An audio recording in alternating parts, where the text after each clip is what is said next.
Hello बच्चों, कैसे हो आप लोग? बढ़िया। आशा करता हूँ कि आप सब स्वस्थ होंगे। आप सभी का स्वागत है एलेक्स कोचिंग क्लासेज में। तो बच्चों, आज हम लोग पढ़ेंगे इस वीडियो में अरिहंत का सैंपल पेपर। क्लास 10th का ये स्टैंडर्ड मैथ है जो सीबीएसई बोर्ड एग्जाम 2023-24 के लिए इम्पोर्टेंट है।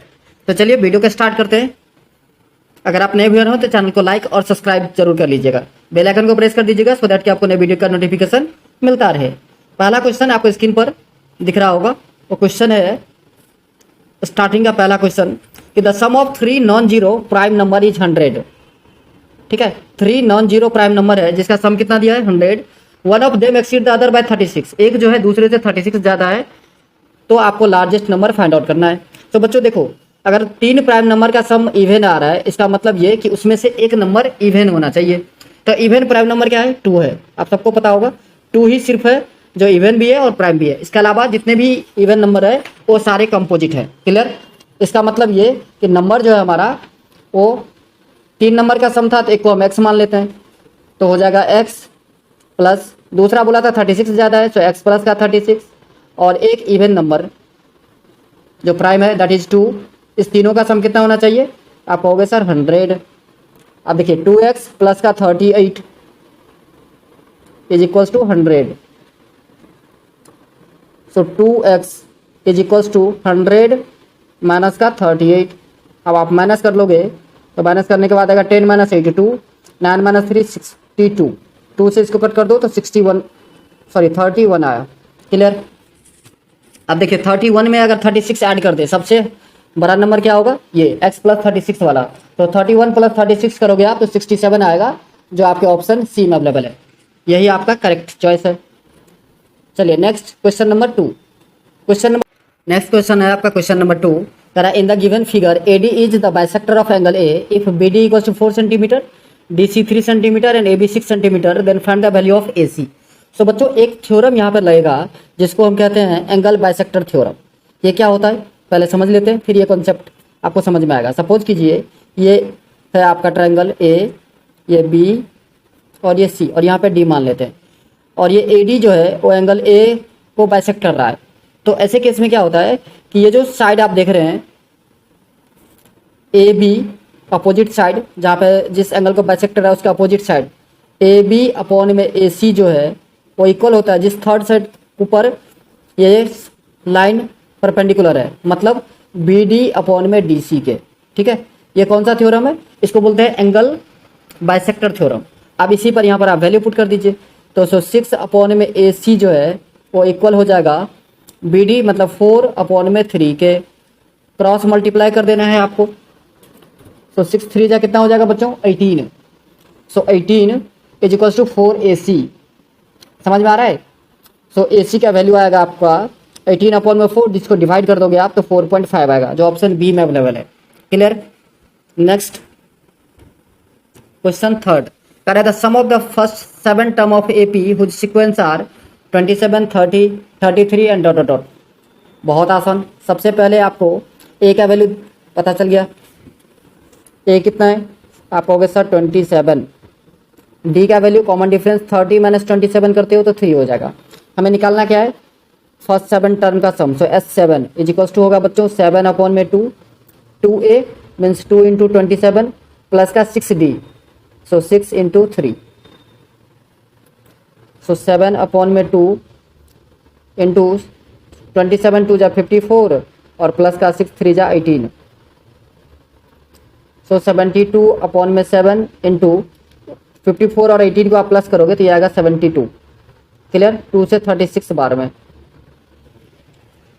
अब क्या करना है आपको? 72 और 7 है बच्चों, 72 नहीं था, 7/2 था ना, तो बाय मिस्टेक हमने 72 लिया। 7 तो 36 को 7 से आप मल्टीप्लाई करोगे, आंसर आएगा 252। यही आपका आंसर है जो आपके ऑप्शन नंबर बी में अवेलेबल है। चलिए नेक्स्ट 4th क्वेश्चन। करा if the pair of linear equation 3x plus y equals to 3 and 6x plus ky equals to 8 does not have the solution then the value of k is. अब देखिए solution नहीं होगा तो उसके लिए हमारा rule होता है कि A1/A2, नो सॉल्यूशन के लिए बच्चों रूल होता है A1/A2 इक्वल होगा B1/B2 के एंड नॉट इक्वल होगा C1/C2 के। क्लियर, आप सबको इतना पता होगा। अब देखिए A1 की बात करें तो ये 3 है, ये आपका A1 है, y B1 है और 3 जो है C1 है। सो A1/A2 मतलब 3 अपॉन में 6 इक्वल होना चाहिए B1/B2 मीन्स y का वैल्यू B1 1 है आपका और B2 जो है वो k है, नॉट इक्वल होना चाहिए C1/C2 मतलब 3/8 के। सो देखो क्रॉस मल्टीप्लाई 3 1 जा 3 3 2 जा 6, सो 1/2 लिख सकते हैं हम। तो क्रॉस मल्टीप्लाई कर दोगे तो k का वैल्यू क्या आएगा 2। क्लियर, यही आपका आंसर है जो ऑप्शन ए में अवेलेबल है। चलिए नेक्स्ट लिखा है HCF of 306 and 657 is equals to 9, what will be the LCM of 306 and 657। आप सबको पता होगा प्रोडक्ट ऑफ टू नंबर जो है वो इक्वल होता है LCM इंटू HCF के। सो 306 इंटू 657 इक्वल होगा किसके, HCF 9 इंटू LCM के। क्लियर, अब आपको क्या निकालना है, LCM निकालना है। तो LCM इज इक्वल्स टू होगा 306 इंटू 657 डिवाइडेड बाई 9। 9 से इसको डिवाइड करोगे, 9 7 जा 63 और 9 3 जा 27, मल्टीप्लाई करने के बाद आएगा 22338, 22,338 जो आपके ऑप्शन बी में अवेलेबल है। आई होप आप लोगों को समझ में आया होगा, बहुत आसान क्वेश्चन है ये। चलिए next question number 6। Question number 6 है आपका, in triangle PQR if PS is the internal bisector of angle of meeting QR at S and PQ equals to 13 centimeter, QS equals to 3 plus X centimeter, SR X minus 3 centimeter and PR equals to 7 centimeter, then the value of X is। So सबसे पहले आपको एक triangle बनाना पड़ेगा PQR। तो देखिए सबसे पहले हम ट्राइंगल बना लेते हैं PQR। सपोज कीजिए कुछ इस टाइप से,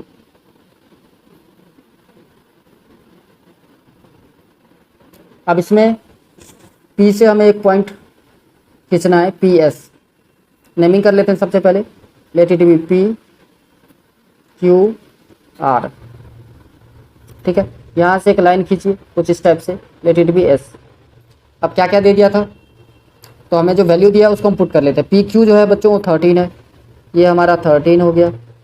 उसके बाद है QS 3 प्लस X, तो ये है हमारा 3 प्लस का X। उसके बाद SR X माइनस 3, इसको आप लिखो X माइनस का 3। और उसके बाद नेक्स्ट हमारा जो है वो PR है वो 7 है। ठीक है, अब देखिए यहाँ पर बोला था कि PS जो है वो इंटरनल बाइसेक्टर है किसका, तो इंटरनल बाइसेक्टर है एंगल P का। ठीक है, यहाँ पे थोड़ा सा लिखने में एरर आई है, यहाँ पे लिखना था if PS is the internal bisector of angle P, angle of यहाँ पे लिख दिया हूँ मैं, एंगल P था मीटिंग OR मीटिंग QR। ठीक है, तो एंगल P था, यहाँ पर P लिख देता हूँ। चलो, तो देखिए एंगल P का अगर इंटरनल बाइसेक्टर है तो इसका मतलब फिर से कौन सा रूल लगेगा, वही एंगल बाइसेक्टर थ्योरम जो आपको बताया था। तो उसके अकॉर्डिंग 13 अपॉन में 7 जो है वो इक्वल होगा किसके, 3 plus X divided by X minus के 3 के। अब आप क्रॉस मल्टीप्लाई कर दीजिए, सो 13X माइनस 13 3 जा 39 इज इक्वल्स टू 21 प्लस का 7X। ठीक है, अब 7X को आपको लेफ्ट हैंड साइड में ले आना है, सो 13X माइनस 7X 6X होगा बच्चों, इज इक्वल्स टू 21 में 39 आप ऐड कर दोगे तो 60 हो जाएगा। सो 6 1 जा 6, 6 10 जा 60, तो X का वैल्यू कितना आया 10, जो ऑप्शन बी में अवेलेबल है। क्लियर, ये था आपका question number 6। Now question number 7, if a sector of a circle has area 100 centimeter square, then the perimeter of this sector is। बहुत आसान, सबसे पहले देखिए एरिया का सेक्टर हम कैसे निकालते हैं, फॉर्मूला क्या होता है, θ/360 into pi r square.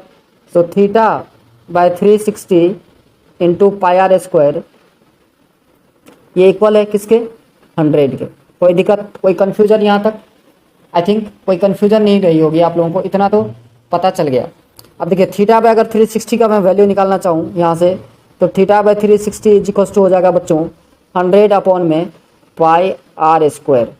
Clear, चलिए अब हमें क्या पता है, तो हमें पता है कि पेरीमीटर ऑफ दिस सेक्टर, इस सेक्टर का पेरीमीटर अगर निकालना है हमें, तो पहले तो 2 रेडियस मतलब डायमीटर हो जाएगा प्लस θ/360 इंटू 2 पाई आर। समझ में आ रहा है, आर का लेंथ हो और प्लस का डायमीटर, ये बनेगा पेरीमीटर किसी एरिया का, सेक्टर का। सो देखिए 2r तो एज इट इज रहेगा, प्लस थीटा बाय 360 को हम लिख सकते हैं 100 अपॉन में pi r square into 2 pi r. बात आ रही है आप सबको समझ में? सो पाई से एक पाई कट जाएगा, आर से एक आर कट जाएगा, तो बचा क्या 2। सो बच्चों इसको सॉल्व करके कितना आया, तो 2r प्लस 100 2 जा 200 अपॉन में r, जो आपके ऑप्शन बी में अवेलेबल है।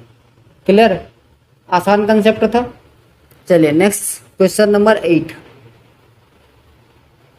क्वेश्चन नंबर 8 क्या रहा है, cos raise to the power 4 minus sine raise to the power 4 is equals to. So देखिए cos raise to the power 4 को हम लिख सकते हैं cos स्क्वायर एक्स इसका whole square minus sine square x इसका होल स्क्वायर। अब a square minus B square होता है बच्चों, a plus b means cos square x plus का साइन स्क्वायर एक्स हो जाएगा, और दूसरा कॉस स्क्वायर एक्स माइनस का sine square x, a plus b into a minus b. अब cos square x plus sine square x 1 होता है, आप सबको पता होगा। सो ये हमारा बना 1 into cos square x minus sine square x, ठीक है, cos square x minus sine square x. अब इस कॉस स्क्वायर एक्स को एज इट इज लिखेंगे और माइनस साइन स्क्वायर एक्स के जगह पर आप लिख सकते हैं 1 माइनस का कॉस स्क्वायर एक्स। क्लियर? अब इसको आप सॉल्व कर लोगे तो माइनस माइनस प्लस का कॉस स्क्वायर एक्स हो जाएगा। सो 2 कॉस स्क्वायर एक्स माइनस का 1, ये आपका आंसर आएगा जो ऑप्शन डी में अवेलेबल है। क्लियर? इसको और आप सॉल्व करोगे, ब्रैकेट खोल दोगे तो ये बनेगा 2 कॉस स्क्वायर एक्स माइनस का 1, जो ऑप्शन डी में अवेलेबल है।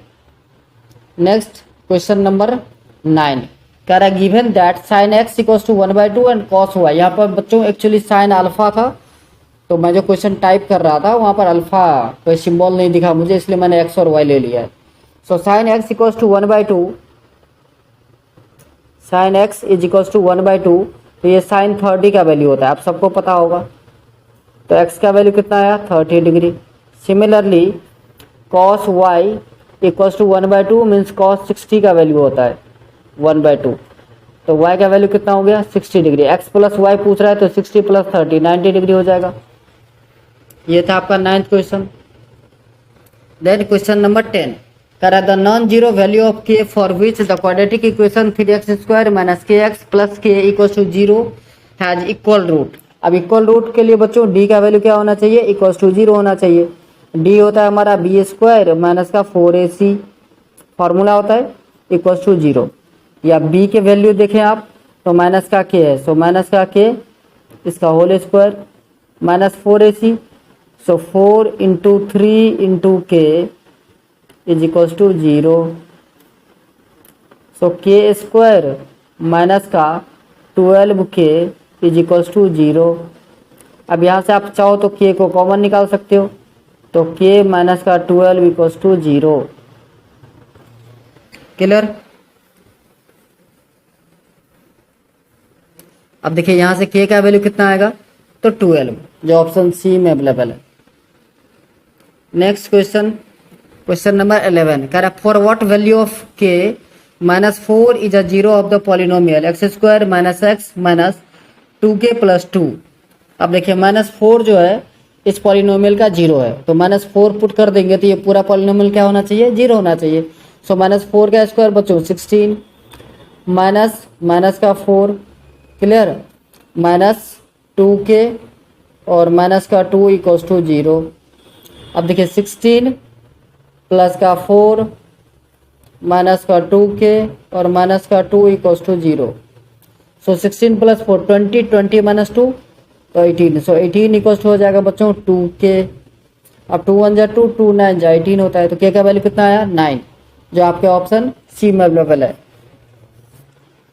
नेक्स्ट क्वेश्चन नंबर 12 कह रहा है the probability of passing a centre test is x/24 if the probability of not passing is 7/8 then x is equals to. अब देखिए total probability का जो टोटल सम होता है वो 1 होता है, या टोटल u के हैं तो टोटल प्रोबेबिलिटी कितना होता है 1 होता है, ठीक है। सो पासिंग सेंटर का दे दिया x/24 और नॉट पासिंग का कितना दिया है, तो 7/8। इस दोनों को आप प्लस करोगे तो कितना आना चाहिए आंसर, 1 आना चाहिए। क्लियर है। सो x/24 इज इक्वल्स टू हो जाएगा 1 माइनस का 7/8। इसको आप सॉल्व कर लोगे तो 1/8 आएगा बच्चों। ठीक है। सो 8 1 जा 8, 8 3 जा 24। अब क्रॉस मल्टीप्लाई कीजिए तो x इक्वल्स टू आएगा आपका 3। क्लियर। बहुत ही आसान क्वेश्चन है। ध्यान से सिर्फ आपको क्वेश्चन को रीड करना है और कंसेप्ट जो आपने सीखा है, पढ़ा है, उस कंसेप्ट को यूज करना है, आसानी से सॉल्व हो जाएगा। नेक्स्ट कह रहा है if point P lies inside the circle then the number of tangent drawn from point P is. अब देखिए P जो है कहाँ पे लाइज कर रहा है, तो इनसाइड द सर्कल। अब टेंजेंट कहाँ से ड्रॉ कर सकते हैं हम, तो एक्सटर्नल पॉइंट से। इनसाइड से तो ड्रॉ ही नहीं कर सकते। सो नॉन ऑफ दीज, बिना पेन उठाए आंसर। नेक्स्ट आपका question number 14, the area of shaded portion is. अब देखिए एरिया ऑफ शेडेड पोर्शन आपको अगर फाइंड आउट करना है तो यहाँ पे दो रेडियस दिख रहा होगा। एक ये रेडियस है 7 सेंटीमीटर और एक आपको दिख रहा था हाफ 3 सेंटीमीटर। तो बहुत आसान है, अगर निकालना है तो शेडेड एरिया ऑफ सेक्टर क्या होता है बच्चों, θ/360 into πr²। So pi are 2 है तो capital R² minus small r² कर देंगे। इस बड़े एरिया में से इतना अगर एरिया माइनस कर लिया जाए तो क्या बचेगा, शेडेड पार्ट ही तो बचेगा।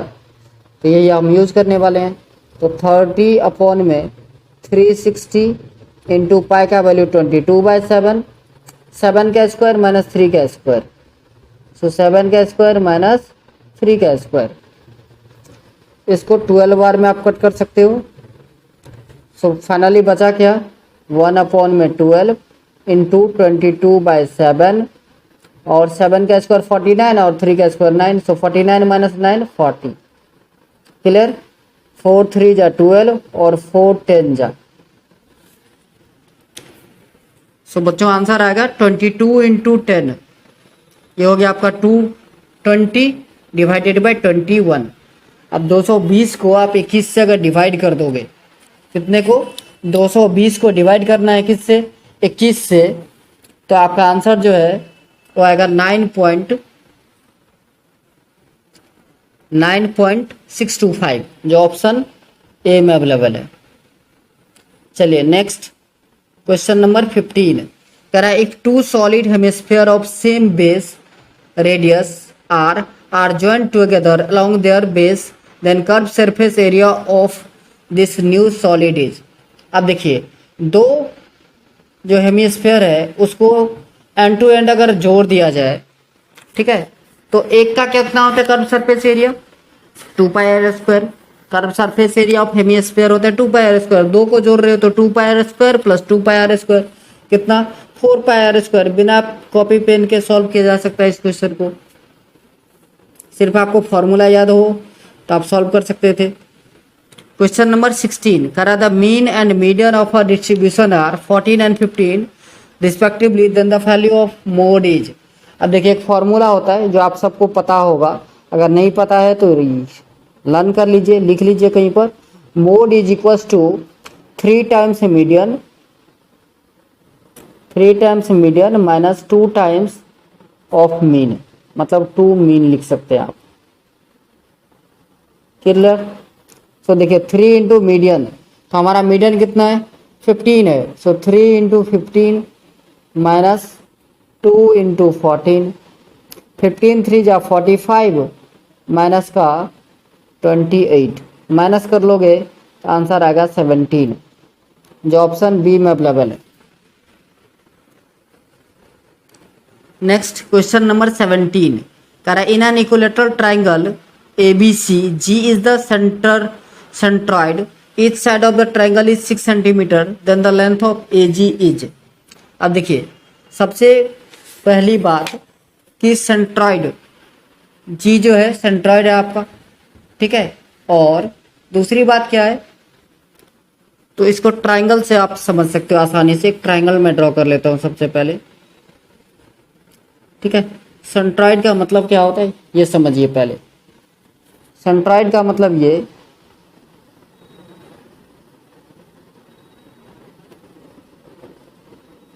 कुछ स्टेप से, ये जी जो है ये बनेगा हमारा सेंट्रॉइड, इसको बोलते हैं सेंट्रॉइड, ठीक है।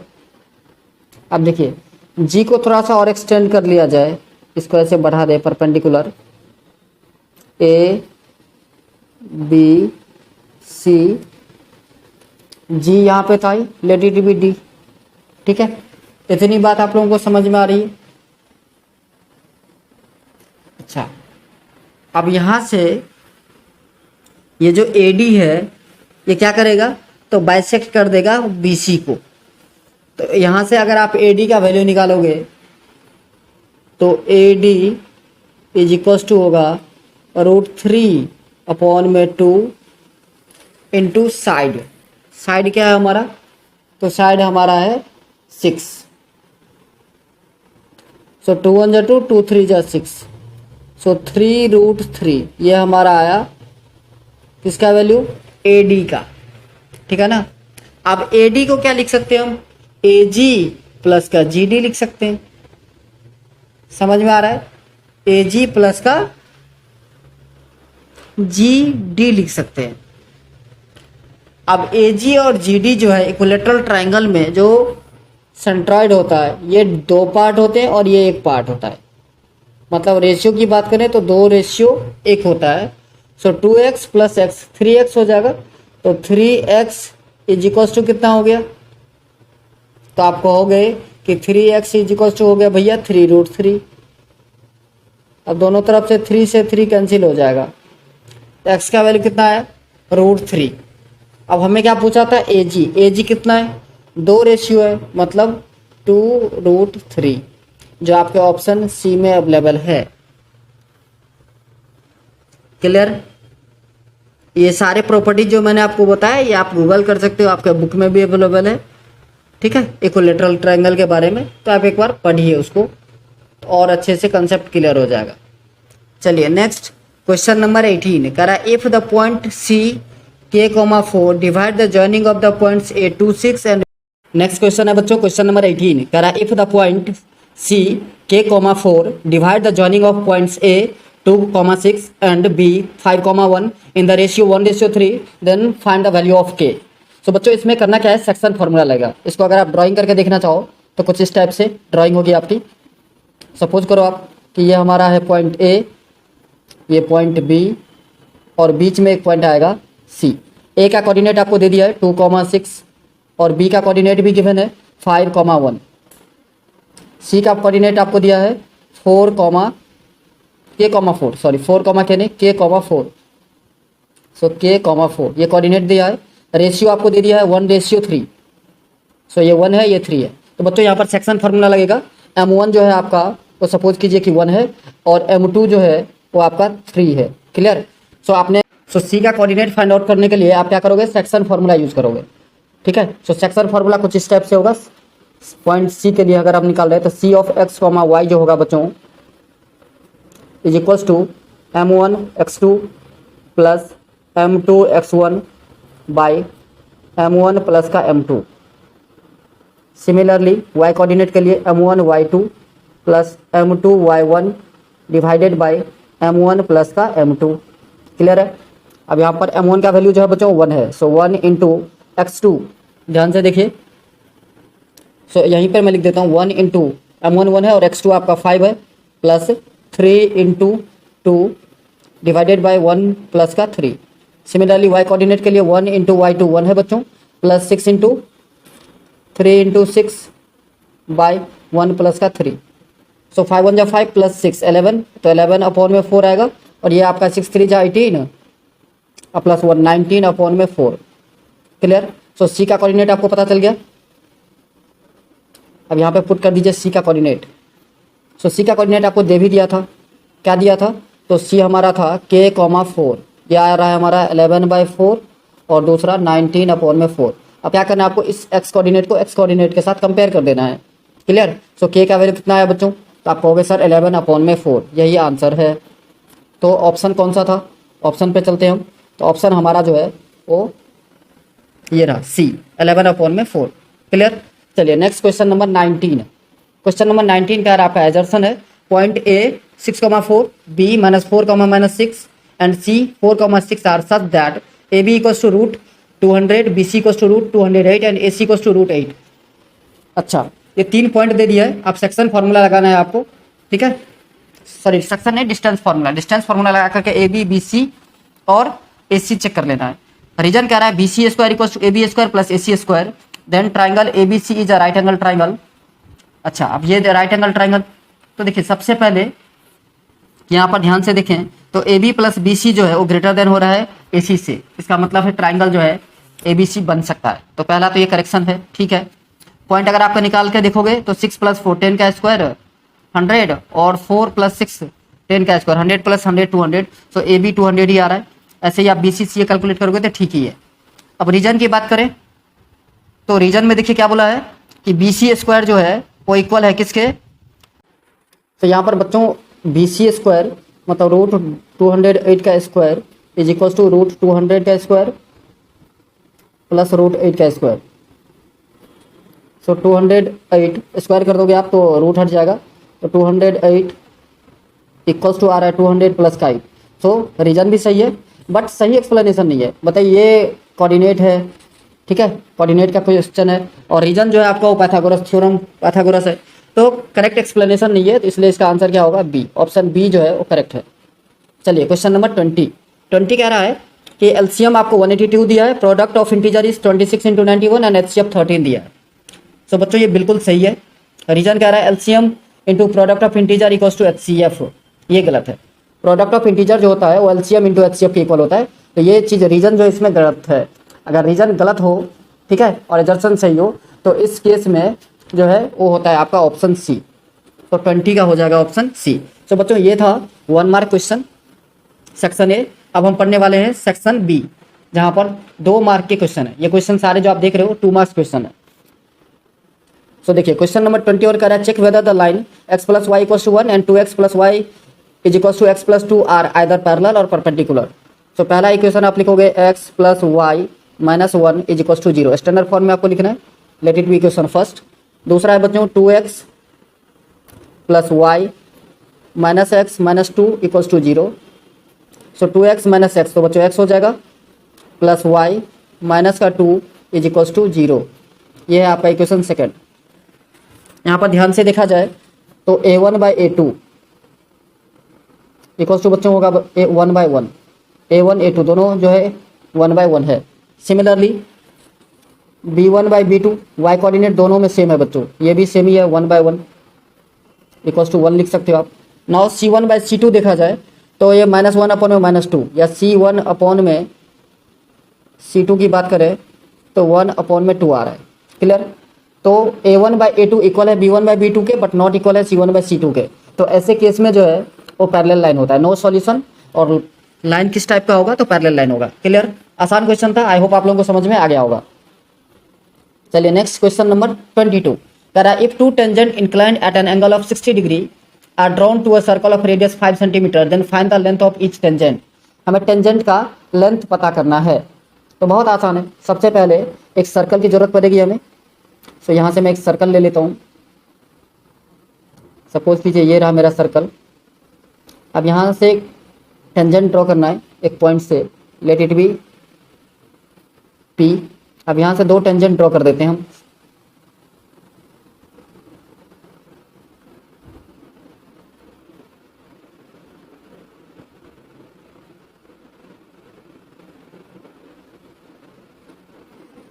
सेंटर ये रहा बीच में सेंटर। अब यहाँ से इसको मैच कर देते हैं।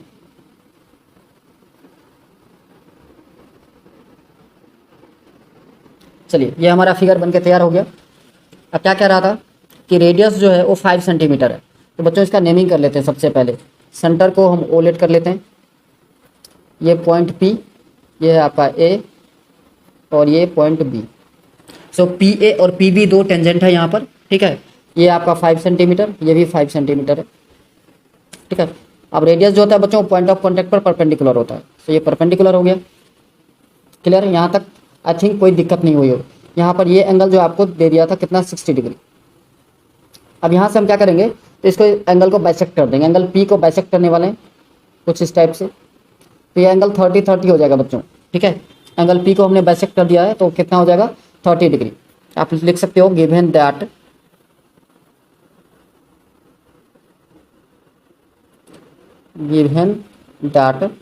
Angle A P B is equals to 60 degree. So यहाँ पर हम एंगल को बाइसेक्ट कर रहे हैं, तो angle A P O is equals to हो जाएगा 60/2 मतलब 30 डिग्री। अब यहाँ देखिए 90 डिग्री है और ये एंगल जो है छोटा सा ये एंगल ये आपका 30 डिग्री है, ठीक है। अब यहाँ पर हम क्या करने वाले हैं, तो 10-30 डिग्री यूज कर लेते हैं। तो 10-30 डिग्री इज इक्वल्स टू, यहाँ पर थीटा है सामने वाला परपेंडिकुलर, मतलब ओ ए बाय बेस जो है आपका वो होगा पी ए।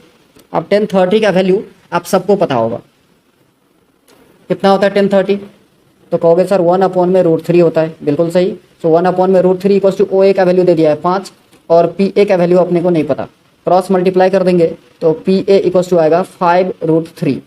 यही आपका आंसर है। ये था बच्चों क्वेश्चन नंबर 22। अब क्वेश्चन नंबर 22 का ही एक और पार्ट भी है। क्या कह रहा है, if the angle between two radii of a circle is 130 degree then find the angle between the tangent at the end of the radius. क्या रेडियस, तो सबसे पहले यहाँ भी एक फिगर की जरूरत पड़ेगी, एक सर्कल,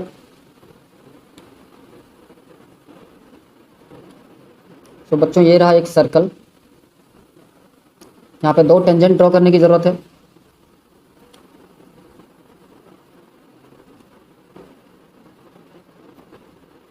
सपोज कीजिए दो टेंजेंट हम ड्रॉ कर रहे हैं इस पर,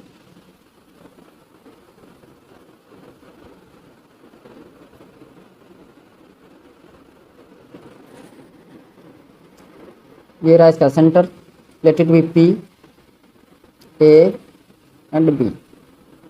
इस सेंटर से इसको पॉइंट ऑफ कांटेक्ट को मैच कर देते हैं। चलिए, तो फिगर बनके तैयार हो गया, ठीक है। किसी को कोई कंफ्यूजन नहीं। सारा रेडियस के एंड से जो एंगल बन रहा है वो कितना है 130 डिग्री। तो ये एंगल आपको बच्चों दे दिया है कितना 130 डिग्री। अब ये बच्चों 90 डिग्री होता है, ये भी 90 डिग्री होता है, आप सबको पता होगा। ये क्लियर, रेडियस जो है वो पॉइंट ऑफ कॉन्टैक्ट पर परपेंडिकुलर होता है, क्लियर। चलिए आप लिख सकते हैं गिवन दैट, दे दिया है, क्या क्या दिया है, गिवन दैट, यहाँ पर सेंटर को ओ मान लीजिए, तो इसको आप लिख सकते हैं angle A O B is equal to 90 degree, ठीक है। Angle P A O is equal to angle P B O is equal to 90 degree, clear. इतनी बात समझ में आई। इसका रीजन लिखना हो बच्चों तो लिख सकते हो radius perpendicular to the point of contact. Now in quadrilateral आपको क्वाड्रिलेटरल लिखना है, मैं तो फिगर बना दिया हूँ। In quadrilateral O A P B में एंगल सम प्रॉपर्टी लगाना है बच्चों। सो एंगल सम प्रॉपर्टी लगाओगे आप, तो angle P A O plus angle A O B plus angle O B P plus angle A P B is equal to 360 degree, ठीक है। और पी ए ओ और पी बी ओ ये आपको दे दिया है कितना 90 डिग्री। ये एंगल और ये एंगल दोनों 90 है। ए ओ बी आपको पता है 130 है। यहाँ पे हमने लिख दिया ऑलरेडी पहले से कि ए ओ बी जो है बच्चों ए ओ बी जो है हमारा 130 था, हमने गलती से 90 लिख दिया है, एक्चुअली वो 130 था। यस, अब ठीक हो गया। तो आपको लिखना है 90 degree plus 130 plus 90 plus angle A P B is equals to 360 degree. तो एंगल ए पी बी आपको फाइंड आउट करना था। So A P B equals to हो जाएगा बच्चों 360 डिग्री माइनस 90 180 और 130 310। सो आंसर आएगा बच्चों 50 डिग्री। यही आपका आंसर है। ये 22 का और क्वेश्चन था बच्चों। Next question number 23। 23 कह रहा है the length of the minute hand of a clock is 14 centimetre, find the area swept by the minute hand in 5 minute. अच्छा, अब बच्चों देखो, मिनट हैंड द्वारा 60 मिनट में एक कंप्लीट रिवॉल्यूशन होता है, एक कंप्लीट चक्कर लगाता है मिनट हैंड कितने मिनट में? 60 मिनट में। तो 60 मिनट में कितने एंगल बनाता है? 60 मिनट इक्वल टू 360 डिग्री। तो 1 मिनट में कितना होगा बच्चों? आप कहोगे सर 360 डिग्री को 60 डिग्री से आप डिवाइड कर दो, डिवाइड कर दिया, कितना आया? 6 डिग्री। तो 5 मिनट में कितना होगा? ऑब्वियसली 6 इंटू 5 करना पड़ेगा। सो 6 5 जा कितना? 30 डिग्री हमारा एंगल पता चल गया थीटा। और रेडियस जो है आपको क्या कितना दे दिया? 14 centimetre. Radius r equals to कितना? 14 सेंटीमीटर। हमें area of sector find out करना पड़ेगा। तो एरिया ऑफ सेक्टर आप सबको फॉर्मूला पता होगा, एरिया ऑफ सेक्टर होता है theta by 360 into pi r square. तो थीटा हमारा है 30 डिग्री अपॉन में 360 into pi r square. Pi का वैल्यू नहीं दिया है तो 22/7 आप ले सकते हो, इंटू 14 आप 30 से 12 बार में, 7 से 7 2 जा 14, इस 2 से आप कट करोगे 6 बार में, 2 3 जा 6 और 2 7 जा। तो 22 इंटू 7 154 अपॉन में 3, यही आपका बच्चों आंसर है। सेंटीमीटर स्क्वायर लिख देना है आपको। क्लियर? चलिए नेक्स्ट क्वेश्चन नंबर 24 क्वेश्चन है आपका, if 10a plus B equals to √3 और 10a minus B 1/√3 then find A and B if a is greater than b। तो बहुत आसान बच्चों, 10a plus B equals to √3। √3 किसका वैल्यू होता है? आप कहोगे सर 1030 का वैल्यू होता है। बिल्कुल सही, सॉरी 1060 का वैल्यू होता है, गलत है, 1030 नहीं 1060। Now comparing on both side, तो a प्लस बी का वैल्यू मिलेगा आपको 60 degree. Let it be question first. Next 10a minus B, ये होता है बच्चों √30 का वैल्यू। 10a माइनस बी जो है वो 1/√3 है, इसको हम लिखेंगे 1030। दोनों साइड कंपेयर कर दीजिए, अगेन a माइनस का b जो है वो कितना? 30 डिग्री। यह हो गया आपका इक्वेशन सेकंड। दोनों इक्वेशन को ऐड कर देना, एलिमिनेशन मेथड यूज कीजिए। तो कहोगे सर a प्लस बी तो पता था 60, a माइनस बी भी पता था 30, दोनों को ऐड करेंगे तो plus minus cancel. So 2a equals to हो गया 90 डिग्री। तो a का वैल्यू होगा बच्चों 45। सो a का वैल्यू आपको पता चल गया कितना? 45। नाउ a का वैल्यू किसी भी इक्वेशन में पुट कर दीजिए, फर्स्ट में ही कर देते हैं। तो 45 plus b is equals to कितना? 60। तो b का वैल्यू होगा आपका 15 डिग्री। यही बच्चों आंसर है।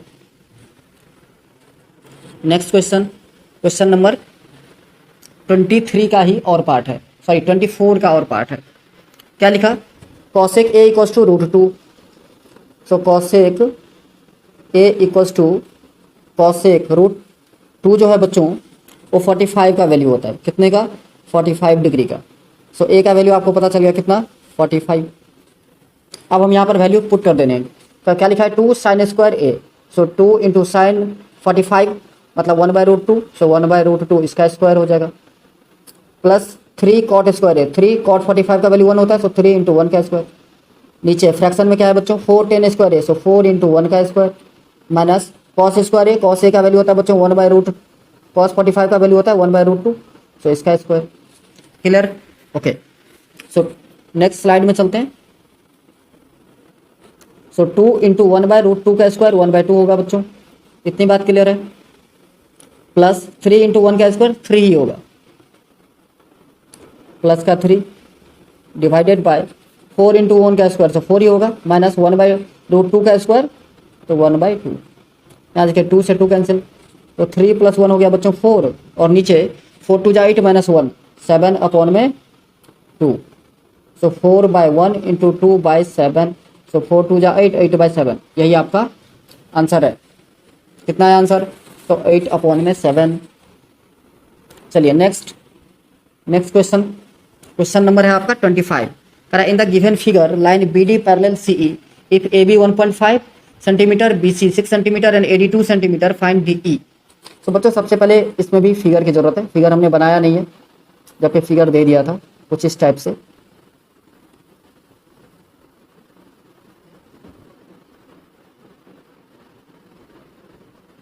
ये ट्रायंगल है हमारा ए बी और सी।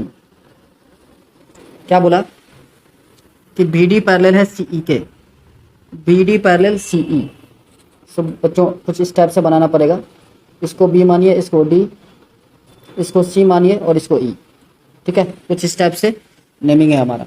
ठीक है, अब क्या सब दिया है, तो दे दिया आपको ए बी 1.5 है, बी सी 6 है, बी सी ये 6 है, उसके बाद ए डी ये हमारा डी है,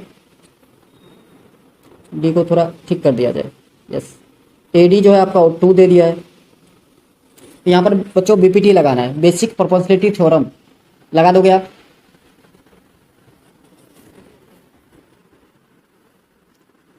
तो 1.5 अपॉन में 6 इज इक्वल्स टू 2 अपॉन में डी ई, क्रॉस मल्टीप्लाई कर दीजिए, या यहाँ पर 0 15 4 जा 60, क्रॉस मल्टीप्लाई कर देंगे आप तो डी ई इक्वल्स टू आएगा 8 सेंटीमीटर। यही आपका आंसर है। सो बच्चों आज के लिए बस इतना ही, मिलेंगे नेक्स्ट वीडियो में। जय हिंद, जय भारत।